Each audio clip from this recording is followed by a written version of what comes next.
Good morning and welcome to my new blog. ৰাতিপুৱা এতিয়া মাত্ৰ আমি শুই উঠিছোঁহে, উঠি একদম ৰ'দটো পূৰা ওলাইছে, আজি পূৰা গৰম হ'ব। এতিয়া ফ্ৰেছ হৈ লওঁ, তাৰপিছত চাহ তাহ খাওঁ, চাওঁচোন বাকী মানুহবোৰে কি কৰি আছে। কিবা কিবি বনাই আছে আমাৰ ব্ৰেকফাষ্ট কৰিবলৈ। আৰু এইফালে জেমে মোবাইল এৰাই নাই, মোবাইল চাই আছে ৰাতিপুৱাৰ পৰা, হয় নাই জেম? ঐ ৰকি ক'ত গ'ল? ৰকি ক'ত? ৰকি নাই, আহাচোন বিচাৰোঁ। কি চাইছ জেম? মেচিন কাৰ চোৱাত ব্যস্ত। আমি এতিয়া কিবা এটা খাই মেলি ফ্ৰেছ হোৱাৰ পিছত গা চা ধুই মেলি অলপ শ্বপিং কৰিবলৈ যাম বুলি ভাবিছোঁ।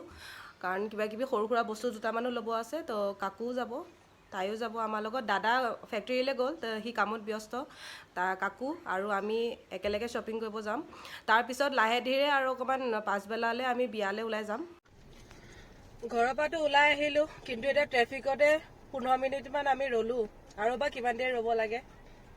সেই পিছফালে জেম মোবাইলত ব্যস্ত, তাক মোবাইল দি দিলে একো নালাগে আৰু। ইমান ট্ৰেফিক।